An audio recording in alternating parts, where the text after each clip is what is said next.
அப்படின்னு எல்லா சார்பாக வாழ்த்துறோம் சார்.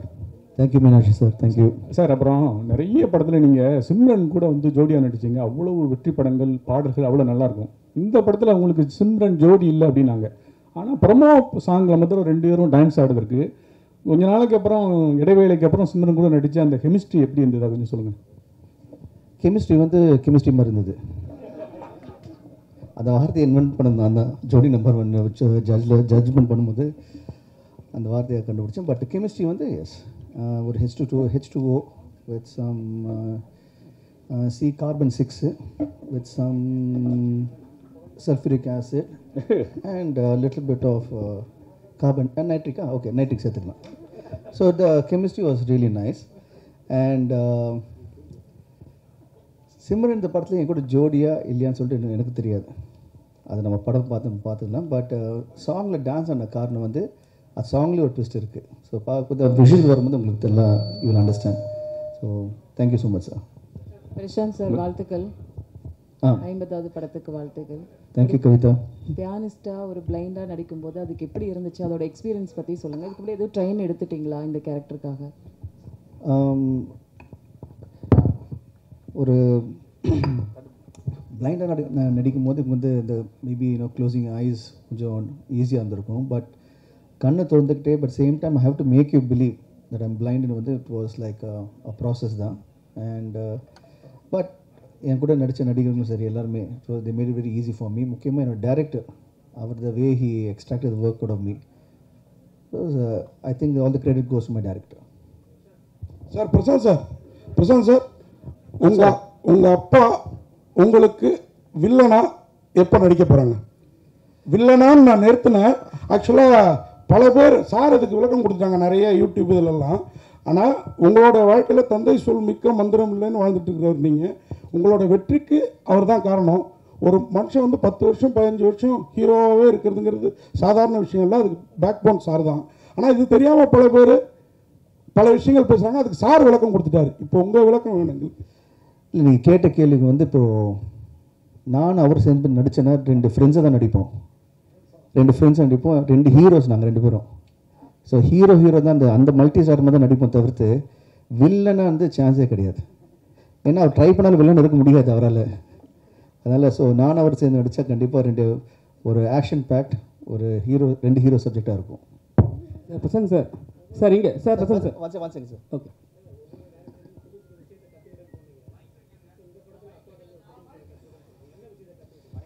அவரோட த வே ஒரு டேரக்டராக ஆர்டிஸ்ட் கிட்ட வந்து சீன் எக்ஸ்பிளைன் பண்ணுறதும் அந்த சீன் அந்த நடிக்கும் போது அவங்களுக்கு கம்ஃபர்டபுளாக வச்சுக்கிட்டு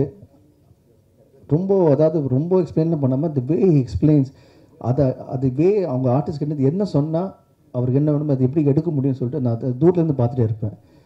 அதை ஃப்ரீடம், அதாவது அவர் என்ன பண்ணுவார்னா அந்த ஆர்டிஸ்ட் கிட்ட வந்து போயிட்டு இப்படி தான் அப்படிலாம் இல்லை, அவருக்கு என்ன வேணும்னு தெரியும், அது சொல்கிறதுல அழகாக வந்து ஹீல் எக்ஸ்ட்ராக்ட் தி ஒர்க்.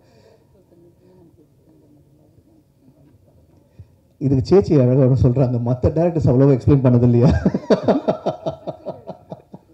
பிரசாந்த் சார் இல்லை சார். சரிங்க சார், அப்பாவை தாண்டி டேரக்டர் சரிங்களா, எல்லாமே வந்து அவர் தான். ஆனால் டேரக்டர் வந்து என்ன சொன்னாங்கன்னா எல்லாருக்கும் பேமெண்ட்லாம் செட்டில் பண்ணிட்டேன்னு சொன்னாங்க. உங்களுக்கு பண்ணாரா? படமே இப்போ தான் பேமெண்ட்டுங்க, இந்த படமே தான் என் பேமெண்ட்டு. இதுக்கு மேலே பெரிய பேமெண்ட் என்ன இருக்க முடியும்? பிரசாந்த் சார் 50வது படத்துக்கு வாழ்த்துக்கள். தேங்க்யூ. அப்புறம் அந்த படத்தில் ஆர்டிஸ்ட்டுக்கு எல்லாருக்குமே பேனரில் படம் இருக்குது, ஸ்டில்ஸ் இருக்குது. பட் தனியாக அந்த கூலிங் கிளாஸ்க்கு மட்டும் ஒரு ஸ்டில் போட்டிருக்கீங்களா? அதுக்கும் படத்துக்கு ஏதாவது முக்கியத்துவம் இருக்கும்? அதாவது ஒவ்வொரு ஆர்டிஸ்ட்டும் சரி, அந்த இருக்கிற அந்த யூஸ் பண்ண ஆக்சசரியும் சரி, ஒரு அர்த்தம் இருக்குது இந்த படத்தில். இந்த படம் நாங்கள் பார்த்து வந்து ரீமேட் பண்ண காரணமே ரீமேட் பண்ண காரணமே ஒவ்வொரு சின்ன விஷயத்துக்கு கூட ஒரு அர்த்தம் இருக்குது படத்தில். அவ்வளோ அழகான ஒரு ஸ்கிரிப்ட், அருமையான ஒரு ஸ்க்ரீன் பிளே. அதை இந்த படத்தை வந்து தமிழுக்கு ஏற்ற மாதிரி அப்பா வந்து மாற்றின விதமோ அவர் எடுத்த விதமோ நீங்கள் பார்த்தீங்கன்னா டோட்டலாக வந்து நான் இந்த 3 லாங்குவேஜ் எந்த லாங்குவேஜ் எடுத்திருந்தாலும் நம்ம தமிழில் எடுக்கும்போது இந்த ஆர்டிஸ்ட் செலெக்ஷன் சரி, ப்ரொடக்ஷன் வேல்யூ சரி, ரெண்டுமே வந்து மிக பெரிய செலவில், அதாவது ரியலி கான் அதை அதை இதுக்கு மேலே வந்து பண்ண முடியாது இந்த படத்துக்கு. எதுவாக இருந்தாலும் இப்போ ப்ரோமோ சாங்கே பார்த்தீங்கன்னா ஜஸ்ட் நாங்கள் 2 பேர் ஆடி இருக்கலாம், அப்படி இல்லாமல் ஒரு ஒரு பிரபுதேவ மாஸ்டர் வச்சு, அப்புறம் சாண்டி, அதுக்கப்புறம் டான்சர்ஸ் ஃப்ரம் பாம்பே. அண்ட் வந்து பார்த்திங்கன்னா இந்த மெயினாக வந்து இந்த பாட்டுக்கு வந்து பாட வந்து குரல் வந்து அனிருத், அவருக்கு வந்து தனியாக வந்து we made sure that everything is the best that can happen. So அந்த மாதிரி விதத்தில் வந்து ஐ திங்க் அப்பா has made a wonderful job. Urvashi madam, இங்கே ஊர்வசி மேடம், ரவிக்குமார் சார் கொஞ்ச நேரம் முன்னாடி பேசும்போது உங்களை பற்றி ஒன்று கமெண்ட் பண்ணார். உங்களுக்கு ஊர்வசின்னு பேர் வச்சதுக்கு ராட்சசின்னு பேர் வச்சிருக்கலாம், அந்த அளவுக்கு எந்த கேரக்டர் கொடுத்தாலும் எல்லா படத்துலையும் அசைத்திடுவாங்க அப்படின்னு வந்து பாராட்டிட்டு பண்ணார். பொதுவாக பல டைரக்டர்ஸ் உங்கள் நடிப்பு, நாங்கள் ரசிகர்கள், பத்திரிகை எல்லாருமே அப்படி தான் நினைக்கிறோம். இப்படி ஒரு பேர் தமிழ் சினிமாவில் எடுத்ததை பற்றி நீங்கள் என்ன ஃபீல் பண்ணுறீங்க? ரொம்ப சந்தோஷங்க. ஃபர்ஸ்ட் ஆஃப் ஆல் நமக்கு சந்தோஷம்தான். நம்ம தனியாக ராட்சசிங்கிற வார்த்தை அது மட்டுமே அண்டர்லைன் பண்ணோம்னா கண்டிப்பாக நடிப்பு ராட்சது புரியும் இல்லை. தனியாக இப்போ லாங்குவேஜ் தெரியாமல் ஃபஸ்ட்டு வந்து தமிழ் கற்றுக்கிறவங்க வந்தாங்கன்னா ஊர்வசி வந்து ராட்சசின்னு சொல்கிறாங்க. சிச்சோ பாவம், இந்த ஊருக்காரங்க வந்து அவங்க பேர் ராட்சசின்றாங்க, அவங்க தான் நல்லா சிரித்து பேசுகிறாங்களே அப்படின்வாங்க. பட் ஃபஸ்ட் டைம் என்னுடைய மதிப்பிற்குரிய கமல் சார் அவர் தான் முதல்ல அந்த வார்த்தை சொன்னார். அதனால இது இன்னை வரைக்கும் ரொம்ப ரொம்ப சந்தோஷமான விஷயம். அப்புறம் எனக்கு இது தாயகம் மாதிரி தமிழ் சினிமாவிலேருந்து தான் நான் வந்தேன். ஸோ இங்கே எனக்கு வந்து என்ன பட்டம் கொடுத்தாலும் என்ன பேர் கொடுத்தாலும் அது எல்லாமே என் கிரீடத்தில், நடிகைங்கிற ஒரு கிரீடத்தில் இருக்கக்கூடிய ஒரு வைரங்கள் மாதிரி, ரத்னங்கள் மாதிரி தான் நினைப்பேன். அது எல்லாமே ஒரு உங்களுடைய வாழ்த்துக்கள். நன்றி. பிரசாந்த் சார். பாலன். பாலன் சார், இப்போ இந்த பிரபுதேவா அந்த டான்ஸ் பண்ணீங்களா, அவர் என்ன சொன்னார் அந்த பாட்டை பற்றி? நீங்கள் அவர் தான் கேட்கணும். அவர் சொன்னதை நான் பண்ணேன். அது எவ்வளோ தூரம் சொல்லிட்டு அது ஆடியன்ஸோட அப்ரிசியேஷனும் அண்ட் கண்டிப்பாக வந்து எல்லோரும் பிடிக்கிற மாதிரி அமைஞ்சிருக்கு. ஸோ ஐ திங்க் அது அவர் தான் சொல்லணும். அந்த I think it's come out well. Prashanth sir, பொதுவாக அந்த விஜய் சார் வந்து மற்ற படங்களுடைய பாடல்கள் மற்ற இதில் எதுவுமே ப்ரமோட் பண்ணி இந்த மாதிரி ரிலீஸ் பண்ணதில்லை. உங்களுக்காக பண்ணியிருக்காரு. என்ன சொன்னார், எதுக்காக இந்த? அதான் நான் ஏற்கனவே சொன்ன மாதிரி I'm really grateful and thankful to Thalapathy Vijay இந்த ஆனர் பண்ணதுக்கு. கேட்டேன், உடனே ஓகேன்னு சொன்னார். That shows is what a wonderful person he is. Thank you so much Vijay. And he's it's a very good friendship that we share. And எனக்கு பிரதர் மாதிரி அவர். And அவர் சாங்கை பார்த்தாரு, ரொம்ப நல்லா இருக்குது. அண்ட் அந்த ரிலீஸ் பண்ணும்போது he was very happy, genuinely was happy. Okay and வாழ்த்துக்கள் அப்படின்னு சொன்னார். I thank you from the bottom of the heart. Prashanth, இன்னும் இப்போ தான் நடிக்க இப்போ தான் ஆரம்பிச்சிருக்கேன். நடிக்கணும், நிறைய நிறைய நிறைய விஷயம் சாதிக்கணும், நிறைய விஷயம் பண்ணணும். பார்ப்போம்.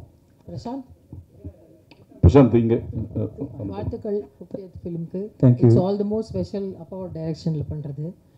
தோ he said the lot of improvisation பண்ணியிருக்கோம், சேஞ்சஸ் பண்ணியிருக்கோன்னு. பட் அப்பேரண்ட்லி ரீமேடுன்னு அவர் சொன்ன மாதிரி நான் சொல்கிறேன். ரீமேட்னா comparisons are bound to happen. So how do you see that? Comparisons பண்ணாலும் I think this movie will stand apart. The way the star cast and the way it's been visualized, Ravi saroda cinematography and the way each frame has come out, I think it will stand out. No, especially your acting, I'm saying. That நீங்க தான் சொல்லணுங்க. அது I've done my job, I've done the best I can do. அது நீங்க தான் சொல்லணும். Thank you. கேளுங்க sir. அங்கே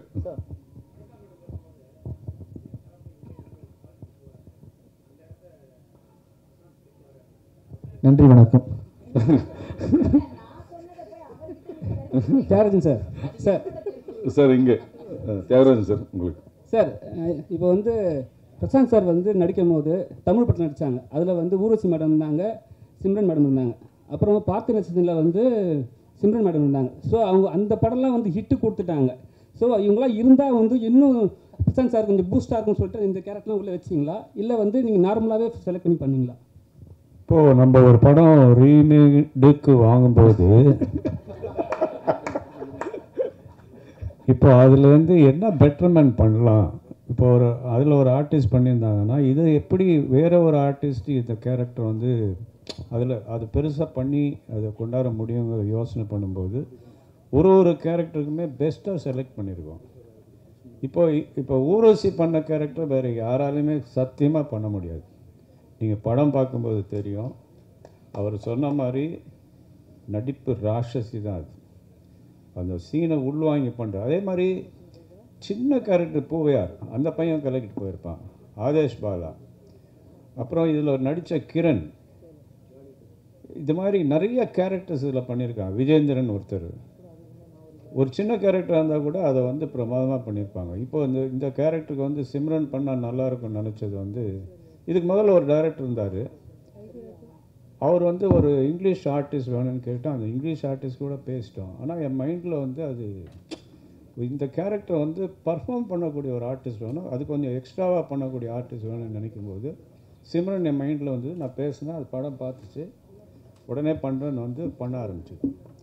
இப்படி தான் ஒவ்வொரு கேரக்டரும் நான் செலக்ட் பண்ணி இந்த ஆர்டிஸ்ட் தான் பண்ணணும். இதுக்கு மேலே இப்போ வனிதா கேரக்டர் வந்து ஒரு பொசசிவ் ஒய்ஃப், அது வந்து அந்த புருஷனை பிச்சு எடுத்துரும்.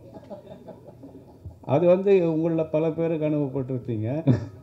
இன்னும் அந்த மாதிரி ஒரு பொசசிவ் ஒய்ஃபுக்கிட்ட மாட்டும் போது என்ன அவஸ்தைப்படுமோ அதை வந்து சமுத்திரக்கனி இதில் அவஸ்தைப்பட்டிருப்பார். அந்த அளவுக்கு அது வந்து நடிப்பை பிச்சு பிணைஞ்சிருக்கும் இந்த படத்தில். இப்படி தான் ஒவ்வொரு கேரக்டரும் நான் செலக்ட் பண்ணேன். இது வாண்டடாக பண்ணல, இது தேவைப்பட்டது, அதுக்காக பண்ணோம். தேங்க்யூ. பிரசாந்த் சார், இங்கே சார் உங்களுக்கு பெண்கள் ஹீரோயின்ஸ் பயங்கரமாக ஃபேன்ஸ் இருக்காங்க, ரசிகர்களும் பயங்கரமாக ஃபேன்ஸ் இருக்காங்க, பெண்களில் குறிப்பாக.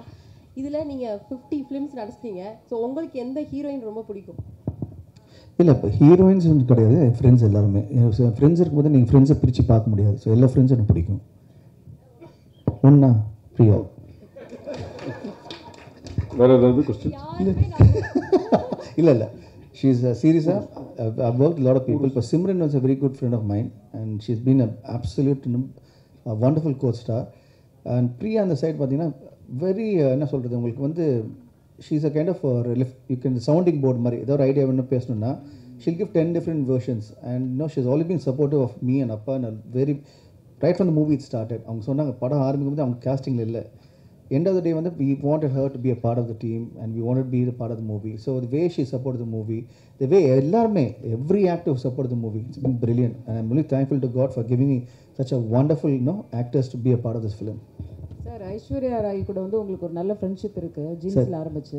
இப்போ அந்த இதற்காக எதுவும் உங்ககிட்ட ஷேர் பண்ணிட்டீங்களா? ப்ரமோஷன் ஏதாவது உங்ககிட்ட ஏதாவது பண்ணி? இல்லை, நான் பண்ணலங்க, நான் பண்ணல. பட் இப்போ thanks for reminding. Urvashi madam, நீங்கள் தமிழ் சினிமாவில் நடிக்க வந்து 41 வருஷம் ஆயிடுச்சு. இப்போ உள்ள ஹீரோயினுக்கெல்லாம் இந்த பாக்கியம் கிடைக்கதே இல்லை. இன்னும் பிஸியாக நடிச்சிட்டு இருக்கீங்க, அதை பற்றி சொல்லுங்கள். இந்த வெற்றிக்கு என்ன காரணம்? 41 வருஷம் நீங்கள் சொன்ன உடனே ஏன் நீங்கள் இந்த மாதிரி இதை பட் நான் பேபி ஆர்டிஸ்ட்டை ஆரம்பித்து நடிப்புங்கிறதுல ஒரு ஈர்ப்பே இல்லாமல் இது வரைக்கும் தாண்டி வந்தது எப்படிங்கிறது எனக்கே வியப்பாக தான் இருக்குது. ஏன்னா கூட்டத்தில் உட்கார்றதுக்கோ நிறைய நேரம் எனக்கு அறிமுகம் இல்லாதவங்க முன்னாடி உட்காந்து ஷேர் பண்ணுறதுக்கோ எல்லாம் கொஞ்சம் கூட விருப்பம் இல்லாத ஒரு ஆளாக இருந்தேன்.